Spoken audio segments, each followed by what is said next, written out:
phenomenal to see you all here today. My name is Gavin Syme, and I'm really glad you came out. You'll get to hear from me a little bit later, but mainly what I want to start out with is we're going to get into the pledge, we're going to do the anthem, but we want to start out with something very important to set an example for our children and for Liberty, and that is making sure that we are safe with our resolve and our principle and our liberty and our refusal to back down. And for that, I'm going to bring one of our experts and somebody who will be speaking to you again later, Cope Reynolds. Thank you. What a fine group of patriots we have out there this morning. This does my heart good to see the turnout that we have here today. There's one thing we are not complying with a lot of things today, but there's one thing we'd like for you to comply with, and that's our safety procedures. There's a lot of different opinions and personalities and attitudes and everything here today, and we don't want to take away from any of that. We don't mean to question your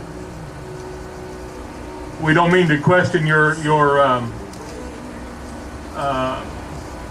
I'm looking for here. Dedication. No. Intentions. I'm losing my train of thought here. Resolve. Your competency. We don't mean to question your competency. Okay, this is a. Thank you. This is first on your sidearms, your pistols. We welcome you to keep those loaded. We insist that you keep them holstered unless there is some emergency that requires you to use it. Then we'd like for you to keep them holstered and keep them safe. On your long guns, we would ask that you keep your chambers cleared. This is not a matter of, it's a matter of common sense. In the camps of Afghanistan where our military is, they don't have chambered weapons until they leave out to go on patrol or something. You accomplish nothing by having a loaded chamber in a group of people like this. If your weapon is loaded and you would like to unchamber it, please go here to the south a little bit, over towards the Vietnam Memorial Field over here, and make it safe. As we transfer these weapons today, there's going to be a lot of them handed back and forth, and that's a great thing. As you do that, we would like for you to have your long guns either, this gun is completely inert, it has no trigger, it has no bolt, it's painted orange, it's as safe as it gets. It's a piece of pipe with a handle on it. So we would like for you to have them slung either muzzle down or muzzle up. If you don't have a sling on it, please be very cautious of where that muzzle is. There is no, well, it's on safety or, well, it's unloaded. Please just watch your muzzles. If you need to transfer it in the same manner. If it's muzzled down, then you want to hand it to the person, take it off your shoulder, keeping it safe, and hand it to them muzzle down. If it's muzzle up, just transfer it muzzle up and keep it safe. It's real easy to get nonchalant about this and just, I'm cautious even with this gun. I'm nervous about pointing it out towards everybody. So as you're waving it around and everything, we're going to be pointing at a lot of people here. So please try to keep your muzzles, keep your fingers off the triggers. And other than that, the damage that could be done by a negligent discharge here will be irreparable. It will destroy everything that we're working for. So other than that, we will not comply. All right. Thank you, Cope. And with that, let's start at the foundation and let's open with a song. And let's get Kit Carroll, who's one of our phenomenal volunteers who's been in the back end working her tail off to make this happen and to make history here today along with all of you, and she's going to lead that off for us. So Kit, let's give her a hand. I would like all of you to sing with me. I want us to show them what patriots sound like when they sing. Oh, say, can you see by the dawn's early light what so proudly we hailed at the twilight's last gleaming, whose broad stripes and bright stars through the perilous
Thank you, Kit. Phenomenal job.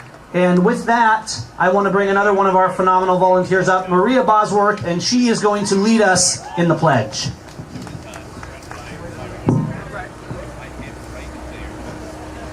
I pledge allegiance to the flag of the United States of America and to the republic for which it stands, one nation, under God, indivisible, with liberty and justice for all. Awesome. Thank you, Maria. You know, I love the way the pledge is worded because people mistake this oftentimes that haven't stopped to think about it. I am in no way pledging allegiance to government. We are pledging allegiance to the republic for which it stands, for the principle, for our rights, and for the absolute law that we placed on government, because our rights are not the gift of government, they are the inherent possession of men, as Chris Ann Hall, a very respected constitutional speaker, always likes to say. We do not ask for our rights, and we do not negotiate for our rights. We stand here on this field exercising our First Amendment right, to exercise our Second Amendment right, to exercise all of our rights, to demand that government comply with absolute law that we, the people, placed upon them. And we stand for peace and liberty. But we will not back down, and we will not cower, and we will stand. We will take America back. And with that, I would like to open up into a phenomenal lineup of speakers that we have for you today. Some regional, some local, and some have come from all the way across America to stand with these patriots on this day for liberty. And to start us off, I would like to bring up Brian Keith. Born and raised in Olympia, Brian Keith is going to share a few thoughts with you about freedom. Hoorah!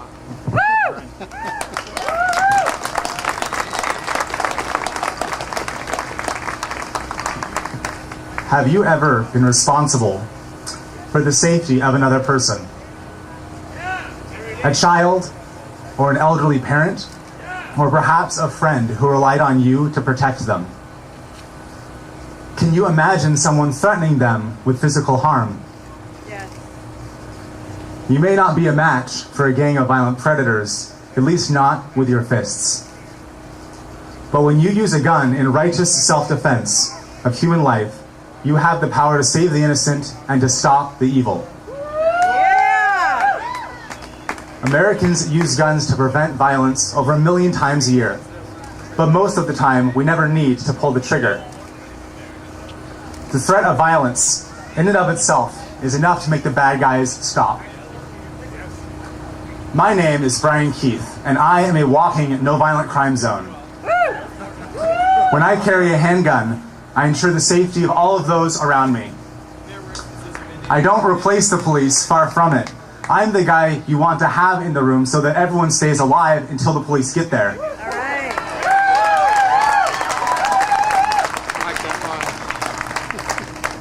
When seconds count, the police are minutes away. The people who can respond in seconds, they're your fellow citizens.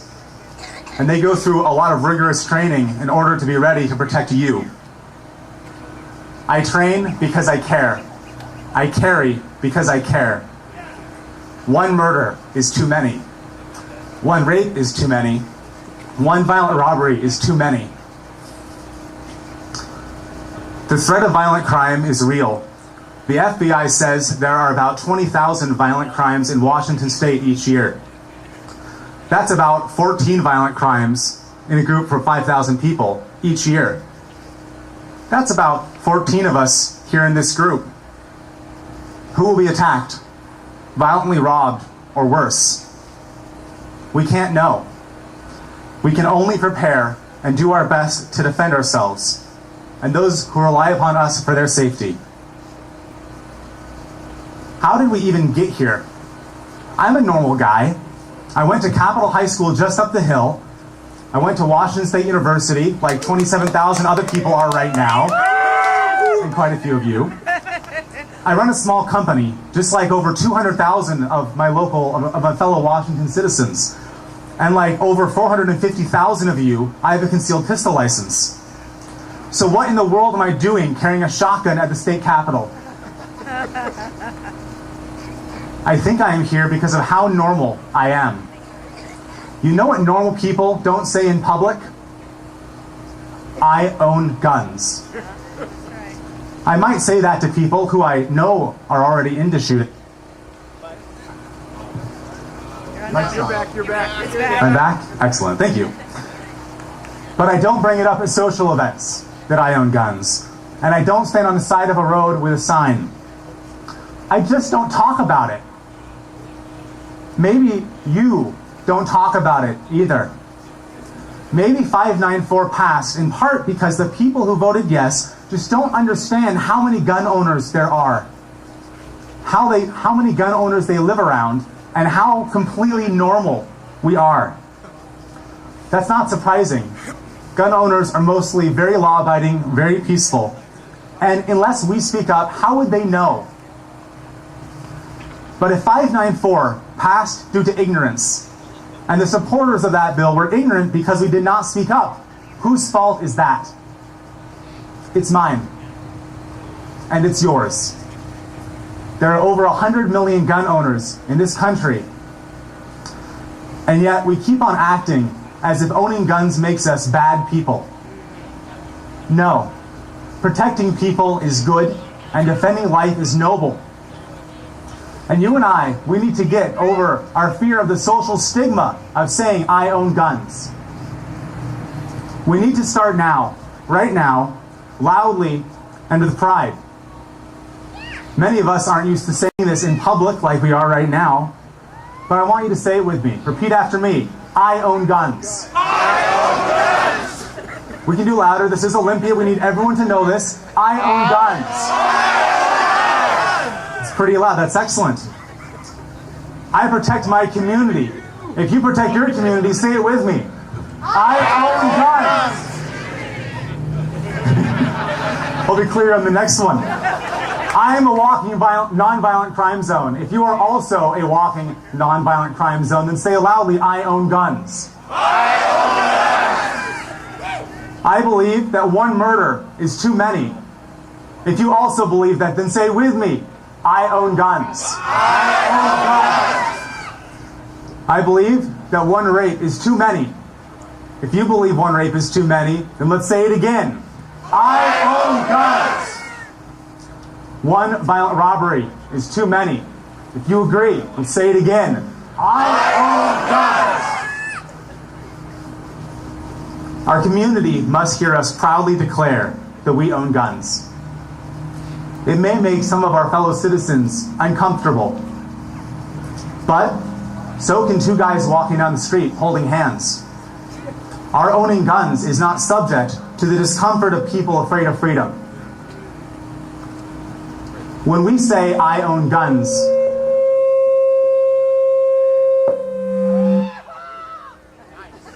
when we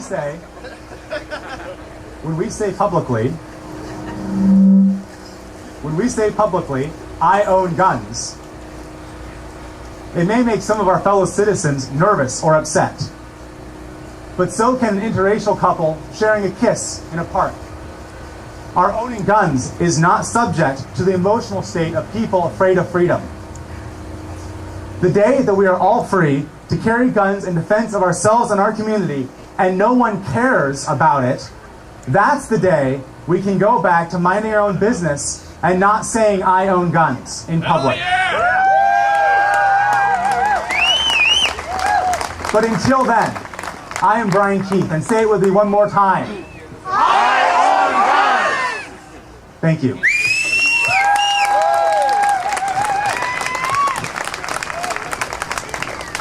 A big hand for Brian Keith.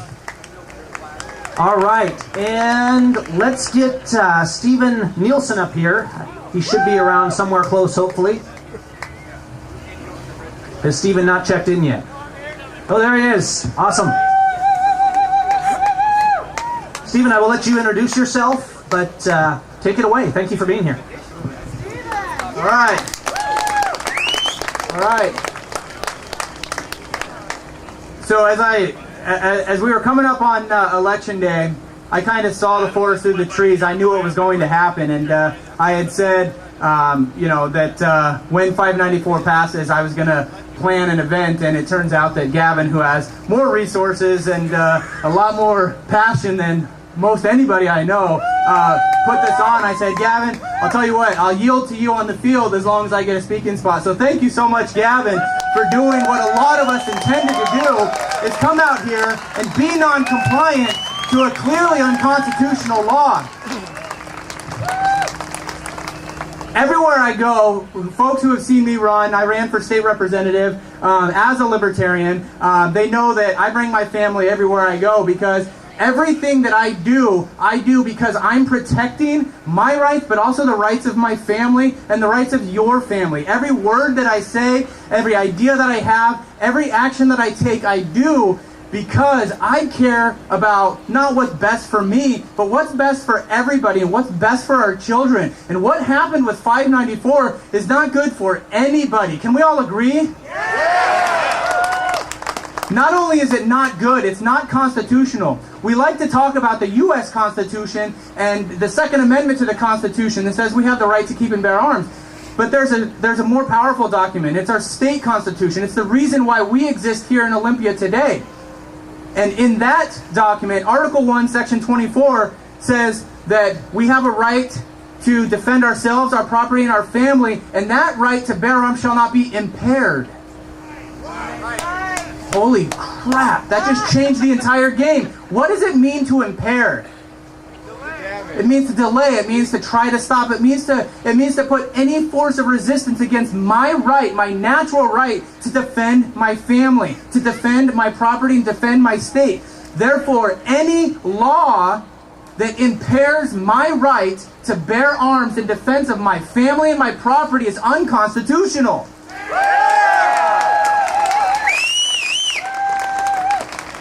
Try telling that to a liberal judge. We hold the moral high ground right now. And because we failed in November and we allowed 594 to pass, now we have to fight harder to maintain this high ground. We have let the enemy advance. I was out here speaking in this very same spot, about 100 yards that way, back in April. And we were promised thousands of people to come out and talk about protecting our gun rights, and we were promised that these folks would come out and this would be our army to stop 594, and we had 70 people show up. We were the proactive 70. What has happened today is kind of a day of mourning. We're all being reactionary right now, but what did we do to be proactive to stop 594? Not enough. Not enough. What are we going to do tomorrow? Are we going to continue to be reactive, or are we going to stand up and say enough? And are we going to get off of our couches, get off of our keisters, and are we going to actually take the fight to the enemy? Are we going to advance the line from the strong moral high ground and actually take that out to some reality? We have to stop them from putting these laws upon us, these unconstitutional laws. And when we are passive and when we are inactive, that simply does not happen. Whether you're Democrat, Republican, Libertarian, Green Party, Socialist, you're not going to get anything done following your beliefs if you're not active. Who do you think the active individuals were before November? Unfortunately, it wasn't us. We weren't angry enough. We weren't loud enough. Who's angry? Who's loud? Who's going to let stuff like this happen again? Right. So what do we do in the meantime until we can get this dealt with? The one thing that the Libertarian Party pushes at every single event is jury nullification. Not a lot of people are clear with what that concept is. It doesn't matter what the law says. If it violates natural law and you are on a jury, follow natural law. I don't give a crap what it says underneath that dome. You know what's the right thing to do. If you're on a jury, nullify by legal precedent through jury nullification, right? I want everybody in here to turn to a stranger, turn to a neighbor, and promise to them, make a pledge right now that if you are on a jury and they are being they're under prosecution for anything 594 related that you will nullify in the jury box. Make that promise to the neighbor right now. I will nullify. My name is Steven Nielsen. My time is up. Thank you all for being here today. Do not stop fighting. Defend the high ground. Thank you, Stephen. Awesome. All right, is Mac Worley here? Mac was supposed to be up here, and I don't know if I've heard from him today. So if Mac, if you are here, shout out at me. You haven't checked in for at the tent yet. If not, we will move on and maybe sneak Mac in a little later. Okay, how about Alden Morris? That's next up. There's Alden. And let's get him up here. Alden's going to give us a little history. He's going to talk about the evolution of weaponry. Alden Morris. Thank you. How's it going, guys? So today I'm going to speak about the evolution of weaponry and today's infringements. Sounds good. In 1718, prior to the Revolutionary War, the first machine gun was invented. Designed by James Puckle, a British inventor, lawyer, and writer, the Puckle gun was capable of firing 9 rounds per minute via a flintlock revolver. Although the weapon was designed to prevent enemies from boarding ships belonging to the British, it nevertheless proved the evolution of weaponry. In 1775, American patriot David Bushnell invented the turtle as a means to attach explosives to British ships stationed in harbors just prior to the Revolutionary War. The turtle was the first submersible craft with a documented record of use in combat. Designed to be used against the British Royal Navy, even George Washington provided funds and support for the development and testing of the machine, regardless of his doubts.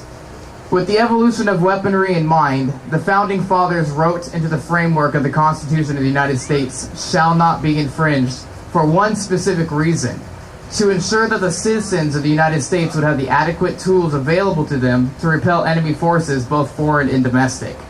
With time, however, the words "shall not be infringed" began to blur.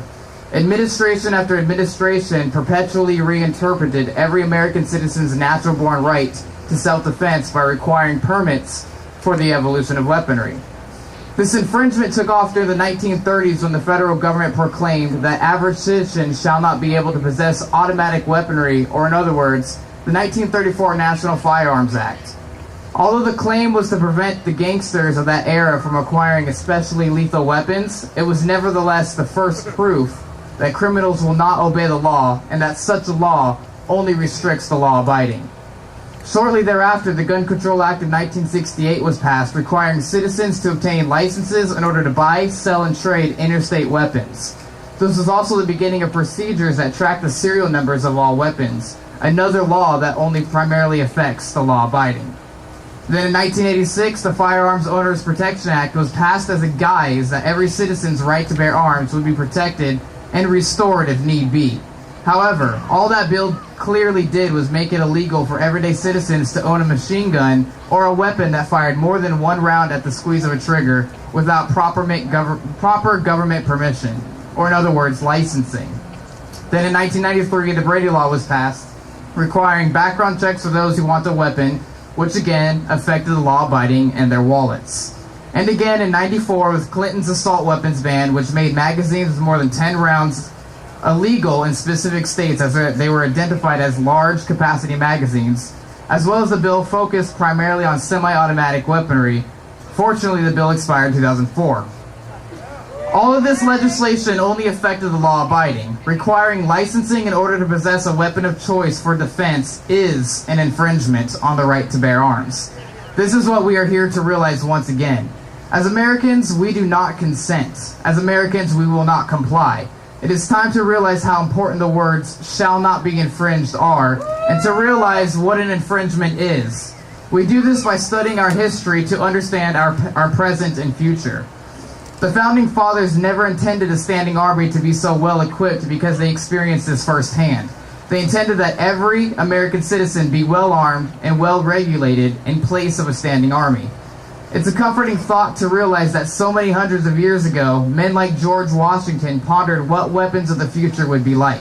With the puckle gun and the turtle as just some of their examples, they knew that one day weapons would be capable of firing hundreds and even thousands of rounds per minute, and that explosives would be able to be delivered miles away.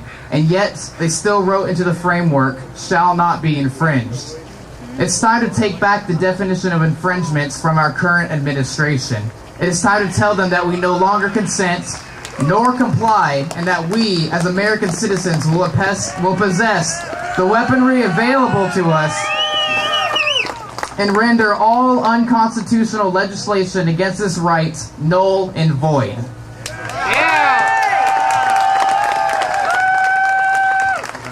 Thank you so much.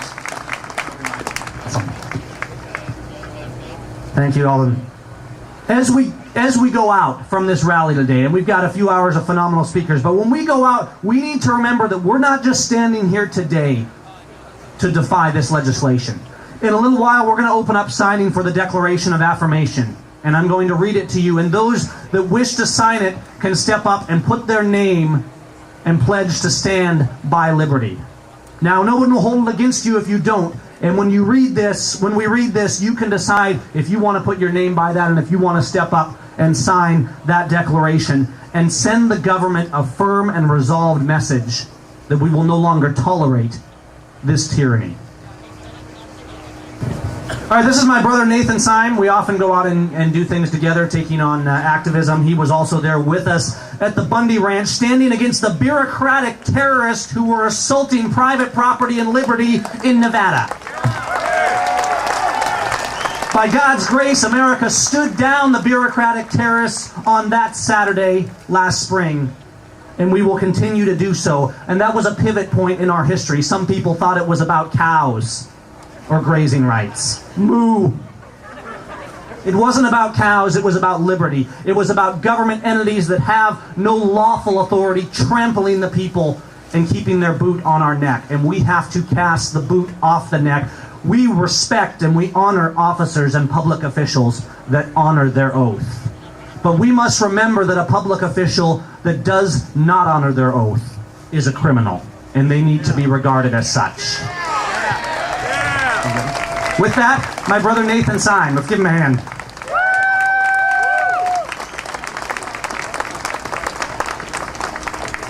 My name is Nathan Syme, as Gavin already said, and I want you all to know that I don't want to be here. I'd rather be at home, spending my time on my own pursuits. I would rather be doing my own thing, but this is necessary. We need me here, we need all you people here. But as for me, I'm not here for my personal rights. I'm here for justice. Don't get me wrong, I believe I have a constitutional right to own and to carry this weapon, and it cannot be infringed. But I am here because, as a Christian, my God loves justice and judgment. And justice says that what our government is doing is wrong. And if it is wrong, no matter what rights it may or may not violate, it is your job, your duty, if you are a believer, to stand against it.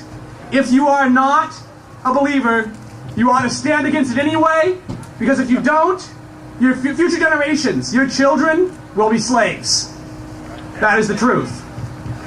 Yes, it is. However, if you are going to stand for justice, for what is right, you need to make sure that you're not just doing it in public. It needs to be at home as well. If you expect to win a war of justice, you have to act justly in your own private life. You cannot say to the government, I defy your lawlessness, and live lawlessly. You cannot say, I will not let you take what is mine, but say, I want you to take my neighbor's money and send me a check every month. So if we expect the blessing of the God of heaven, of Jesus Christ on our battle, then whether or not we are Christians, we must have with us in our hearts and in our lifestyle a character, a way of being just. We need to be looked at as honorable people, not just here in the crowd, but to our neighbors who live next door, to our children, to our wives. Furthermore, I am thrilled you are all here, and this battle is going very well. This is my third battle. This is a war. We are not going to win it in one battle. There's going to be other events, whatever they may be, you are going to need to support. When I went to Bundy Ranch, thought that I was going to be able to go and take my stand, do my duty, and go home and not worry about it anymore. That was absurd. Exactly. You don't win a war, and I'm not speaking of a violent war, but nevertheless, you don't win a war in one battle. So then, there's going to be another one. I don't know what it's going to be. I don't even know if it's going to be in Washington or who's going to arrange it. But I hope to be there. And I hope to see all of you there. God bless America.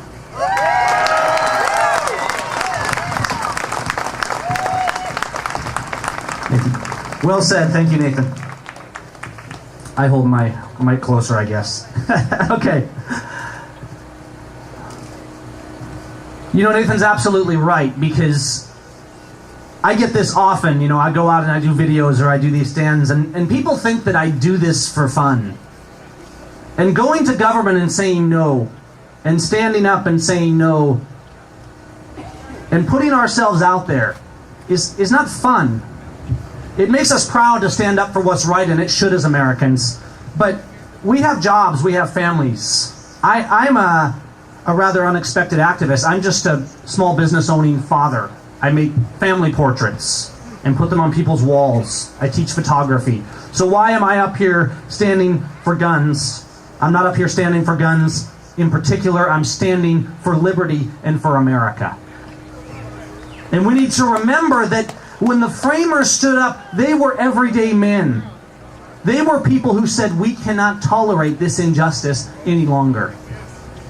And if we don't stand up, make no mistake, if we do not stand up, America, our children and our grandchildren will take back liberty at the price of blood. We have a duty to stand. Now, what I'm going to do, our speakers have got a little thrown off in terms of the schedule, but we have more showing up now. It's going to be a good slate. Is this Graham?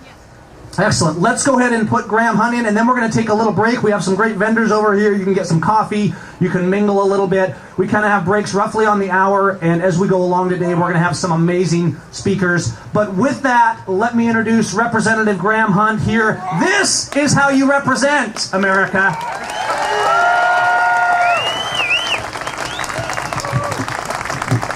I'm glad to see some Second Amendment enthusiasts out here. Oh, yeah. Thank you. You know, on November 4th, we watched one of the battles that our nation is facing that we lost here in Washington State. But a war consists of many more than a single battle. But this is a battleground state. I'm sure that all of you have heard that now, because it passed here, they're going to propose this type of legislation in other places. But I'm here to tell you that you have representatives here in Olympia right now that are here because we believe the same thing that you do, and that's the very simple fact that the Constitution states shall not be infringed. Yeah. Shall not be infringed. Look, come on, shall not be infringed. Shall not be infringed. It's not complicated. This was an 18-page bill that is more than background checks. That's right. Have you noticed? Yeah. Aside from hurting the individual liberties of an individual, it's also potentially going to cost the Washington State revenue because you've got businesses that are potentially going to close. They have to, if it's enforced. You can't have armed security. You can't have armed transport. You can't have companies that make holsters that are specific for your weapon type, custom holsters. We have manufacturing companies here in Washington State that if you have a firearm that you want to have a holster made for, You can't hand them your firearm now to have it made without doing a background check and a transfer. And oh yeah, then you've got to get a background check and a transfer to give it back to me. Does that make sense? No! Absolutely not. What we have right now is millions of dollars coming in from outside of Washington State, and unfortunately some came from inside the state too, to tell people that this was about background checks. If it was simply a background check bill, I don't think you would have this type of opposition. This is much, much more than that, and we're going to fight it here in Olympia. And there's a few of us that are here today, including Representative Elizabeth Scott. Thank you. I'm sure we'll probably see Representative Matt Shea, Representative David Taylor, Representative Jesse Young. There are many of us here right now to make sure that your message is carried forward. This will not stand. And I hope that you join us in the war peacefully, because we don't want to be divisive. We don't want people to start thinking that this is about guns and that this is about taking away anything other than our rights. We need to no longer divide people. We need to educate people. Yes! We need to educate them on exactly what this is, because we had people that were voting that probably have never visited a gun show. Probably never knew that most gun shows you have to be a member, and in order to be a member you have to have had a background check. Imagine that. And there's one of my neighbors right there. Good to see you. Imagine that. Imagine that. So we need to educate them.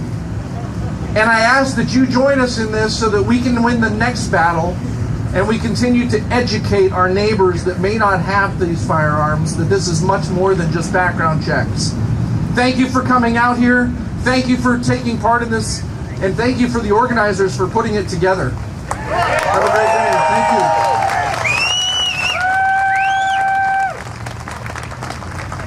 you. Thank you, sir. Awesome. Okay, folks, we are going to take just probably a 10-minute break or so. Don't go anywhere, but if you want to go grab a cup of coffee or just mingle for a few minutes, we're going to make sure the speaker slate is arranged and keep everything moving here. We're going to throw a little music on to fill in the space, and we will get started again here in just a few minutes.